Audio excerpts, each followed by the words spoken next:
Hello ladies and gentlemen, Yessik here again today to bring you a Let's Play of the single player mode of Monster Hunter Tri. So the reason I'm doing this is I posted a community announcement and I had one request for a Let's Play of Monster Hunter Tri offline. So, oh wait, I'm not overwriting my data. That's almost really bad. So I'm going to take this guy who actually looks suspiciously like me. It's kind of weird, I can always get video game features to kind of imitate me. So anyways, basic plot here, because I'm going to skip a lot of the dialogue, because it's a Monster Hunter game, who really cares about the dialogue? We're coming to this island to help them deal with a problem they've been having, which is a monster causing massive earthquakes. Well, waterquakes, I guess. So the monster is terrorizing the village, and since it's an island village floating on the water, it is a very big deal, and they hire outside help to come help deal with it. So this is one of the only cutscenes in the game, really. I guess there's also a couple for the Elder Dragons later on, but this is basically it. I really love this game. This game has a lot to offer. It has an online and offline mode that are very good. They complement each other very well. Like you can, oh god, asses chaps. You can take materials from the offline mode into the online mode, and sometimes it's necessary because you can get things like honey from the farm in online mode, and other things that are quite important to help you out with other materials. It's also much easier to farm online mode or offline mode for quite a few things, especially some of the early armors in the games, because unless you're playing with 4 people, online mode is much harder. The monsters are stronger, they have much more health, they're about 4 times harder no matter how many people you have. So, this is just kind of a scene establishing what's going on, where you are, what everyone's doing, earthquakes, you know, the usual. This is also a first because it is the first time that out of a review I have done a solo commentary. So if anyone wants to like rate my commentary, be like, man, you did a good job, or damn, Yessik, you really suck. That would be a great time to do that. Apparently we're not involved in the cutscene because we are not pre-rendered. Anyways. Going on past the loading screen, I'm not sure the exact format I'll do. For the first few missions and first bit of the game, I will probably show you everything that I'm doing, but there will have to be a lot of off-screen farming and off-screen hunting. So, let's see. I think he tells us that our hunting place is destroyed and we have to gather resources. The village chief talks too much. So he gives us a bit of spending money. Right now we just have the hunter's knife, which is actually not a bad weapon if you feel like gathering Kelby horns, because you can one-hit a Kelby with a certain move and it will get knocked out and you can harvest its horn. So, sword and shield is not my preferred, but I think for the sake of doing something different, I actually will go with sword and shield. No, I won't. I'll go hammer. And let's make it a bone hammer just for the hell of it. I've always thought the bone hammer looks pretty damn badass. Because apparently we have to talk to this kid. Let's see. He just wanted to give us a whetstone to sharpen our hammer with. So I'm pretty sure right now we're supposed to head into the Moga Woods, hunt a single Renault Plus? No, not Renault Plus, those are the things that charge at you. Aptonoth? And give its meat to Junior, who is the guy with the assless chaps you saw in the first little bit of the video. Loading. Okay. So, the village chief gives you tons of advice that we do not need to listen to. I'm sorry if this isn't a full story Let's Play of Monster Hunter Tri, but Monster Hunter Tri doesn't need a full story Let's Play, so forget that entire thing. Also, as you can tell by the beautiful scenery, Monster Hunter Tri has absolutely no business being on the Wii.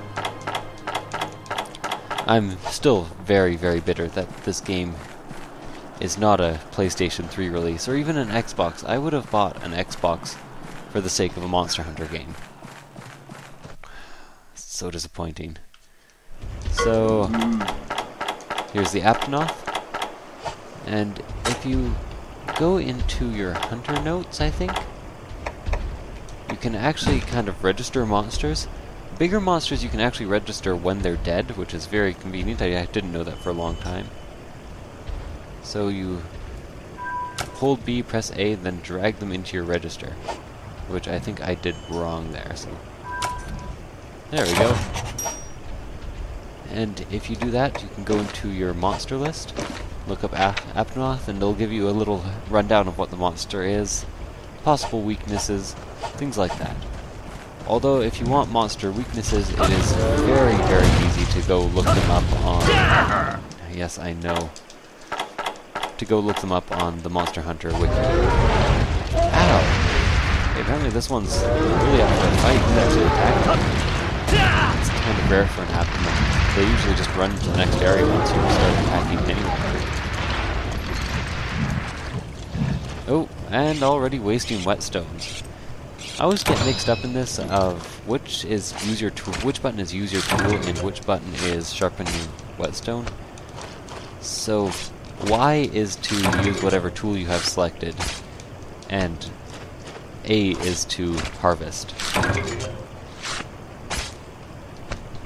You might notice when you actually harvest, you're apparently using a smaller version of the hunter knife.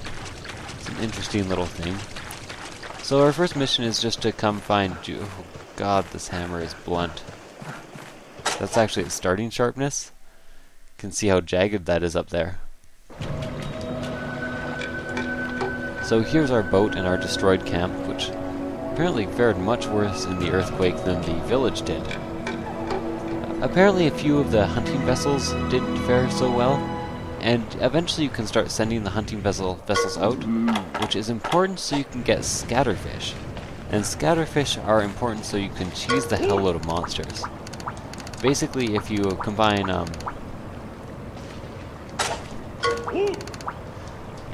scatterfish with a large barrel bomb, you'll get a large barrel bomb plus. And it's very useful, so I think he's telling us to get back to town now. Of course, this is not a simple game, and as such, they do not give you prompts as what to do unless you actually read the test. Oh, I think he wanted us to barbecue? No. Jesus. I take a small break from this game and I forget all the controls. Yeah, so he's telling us to go back to the village now. We're done with everything. And while we're here, we might as well kill whatever's on this map, because right now we're in free roam mode, and in free roam mode you get resources for going around killing things and gathering. Also, I might as well pick up some blue mushrooms. No, actually, never mind. You can just buy potions in the shop for fairly cheap. And potion plus honey equals high potion, which you can't buy. So it's always worth collecting honey in the early game. Although you can farm it later, and I'll show you how that works when we get to it. This hammer... I can't believe you have to sharpen your hammers. There should be a mechanic where hammers stay sharp longer, at least, so it's kind of more realistic. You don't often have to sharpen your hammer. Like, what's there to sharpen? I guess we could sharpen the spikes on this hammer. Anyways, time to go over and listen to the village chief or the junior ramble on and on for a few minutes. Hopefully we can get some actual questing in this first video, because I'd rather this not just be a crazy intro. Oh yes, one more thing. I just ran all the way back to the village. I could have just used the return to village button in normal circumstances. But here they actually want me to run back to the village. I think I need myself some coffee. I made a coffee here and I just sort of left it as I started this Let's Play. I had massive audio issues where it sounded like there was constantly a kettle boiling in the background of my recordings. It was kind of annoying. So apparently this guy wants to talk to me, saying thanks for the meat, just finished figuring out all the materials we'll need to fix at the base camp. So this brings us to the point of kind of the side quest in the, well, side quest and main quest in this game. Basically, you keep getting these missions, and it's to gather a certain amount of resources or a certain amount of items. And sometimes the story will not progress properly until you've finished the villager requests. So right now we just need 30 resources. So if I go to Hunt Report and do this, I have 2 resource points.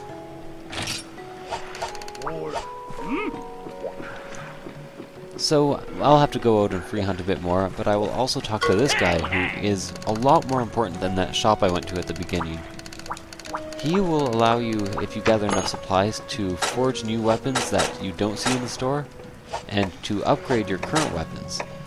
So if I want to get a Bone Hammer Plus, I need 5 small monster bones. And you see it gets improved sharpness and greatly improved damage. If you've been watching my Monster Hunter Online Let's Play, you probably already are quite familiar with the game. But I'll explain it anyways. Upgrading weapons is basically the only way to get good weapons in this game. You can never purchase a great weapon. So to buy a weapon, or to make a weapon, you get materials, and then to upgrade it, you gather more materials. So it's basically a giant hunt for materials. And this guy wants us to do something. Probably wants us to barbecue. I've always loved the barbecuing, so let's do that. I'm just gonna let you guys enjoy the silly music.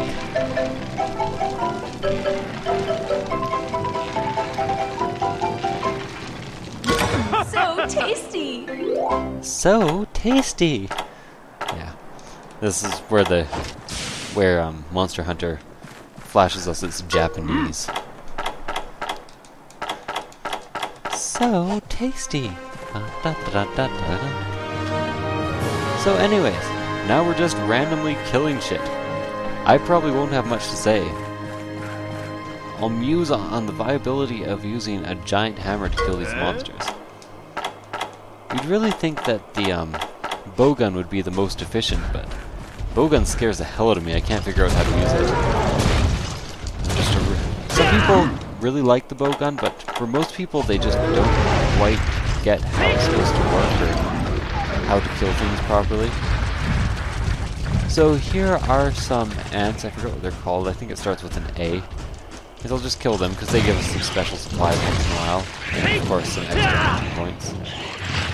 But as Junior said, but you missed it because I just skipped absolutely everything Junior says, the real resources come from the carnivores, which is completely untrue in real life, but you know, whatever the game feels like telling us.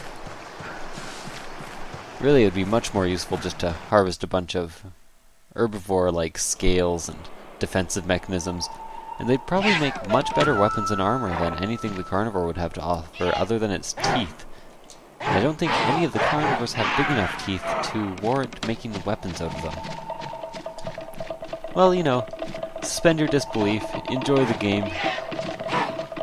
I personally think that other games like Skyrim could take lessons from this game on how to make fights epic. Oh yes, I know. He was just explaining to us how to fight, but basically, except for some cases, it's just use the infinite combo or tap A. Now that's a special move you can do with the hammer, where you charge by holding the R button. Oh, and if you want the controls for the Wiimote, tough luck, because the Wiimote controls for this game are god-awful. Like, really, almost the worst thing you could possibly imagine. When this game came out, it was sold in a combo pack with a classic remote, and for really good reason. I forgot how much it sucks to be weak in this game. I cannot kill these Jaggy for the life of me. I take them out in one hit with my current weapons and everything. There we go. I'm actually going to need everything I can get. I've stopped harvesting Jaggy in my other game because their resources aren't very valuable, and there is absolutely no way I will ever need anything from them, because I'm kind of past their tier of weapon. So you'll have to forgive me if every once in a while I forget to harvest something. Or, you know, you cannot forgive me and rage in the comments. Either one, I'm fine with. Believe it or not, comments, likes, dislikes, they all increase my overall rating. So, anyone you rage at on YouTube, you're making them more popular. Stop raging. So a well-done steak increases your stamina, and so do rations or any edible product, but I'll just demonstrate that now. Much more stamina. So I'm not sure quite how many resources I have. I think I need at least a few more kills. Now, I wonder if I can actually knock these guys out without killing them so I can get some Kelby points. No, that's not how you do it. Oh, look at that, you can. So, if you kill a Kelby by knocking it out, you can collect blue Kelby horns. Often, I guess not that time. And, those are very good for something. I think for, like, mega potions, but I kind of forget. There we go. So that's my second knockout. Maybe I can get a blue Kelby horn and demonstrate here. Yeah, there we go. So, generally quite hard to obtain, but it involves not slaughtering the Kelby mercilessly, so, you know, that's always a nice little touch. You have the choice not to kill the animal. You need a very, very weak weapon to harvest Kelby horns, and there is a mission where you have to harvest Kelby Kelby hormones to attract other Kelbys so you can mercilessly slaughter more Kelbys. Yeah, basically the first 1/10 of this game is just going around slaughtering innocent herbivores and things that absolutely cannot defend themselves. So I only need 2 more resource points. And I'm hoping that there is one monster at least. Ooh, honey. Honey is a crime. I should probably be harvesting those Abdonots for some monster bones. I don't know the real words of this song, but Abdonots can give you dung that you use to fertilize your farm. Anyways, got a bit sidetracked there. Have to forgive me. Every once in a while I turn Let's Plays into musical Let's Plays, which I know everyone hates, I think. At least I would hate it if any of the Let's Players I watch started singing. Mostly because I think most of them are tone deaf. I don't think I'm tone deaf, but I also do not think I'm a great singer. So let's move on, kill one more monster, and then head back to town. Hopefully there's something in Area 2 that I can murder. An ant? Yes! I see you. These guys with the backs, oh, if they have large butts, or what are they called now? Yeah, if somebody could post in the comment what the backside of an ant is called, I'd much appreciate that, because I have no clue. Then it usually means that they will drop an item. And sometimes that item can be very useful. There is one time that I had to try to harvest their stomachs, or their back thing, whose name I couldn't remember. And it took me about 40 minutes. So if you can gather them ahead of time, it's very useful. The best way to harvest resources from them, by the way, is to actually poison them, because then you can always... Oh. No return to village option. Because you can always harvest them after they've died of poison.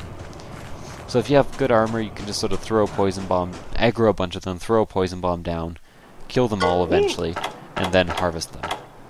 Boring, yes. Necessary, also yes. So, running back to the village, I'm not sure what he just told me. Probably that I have enough resources. Anyways, this seems like a pretty good time to cut the LP. So right after I get to the village, hand in my resources, and don't even start my first quest, I'm gonna cut this, post it.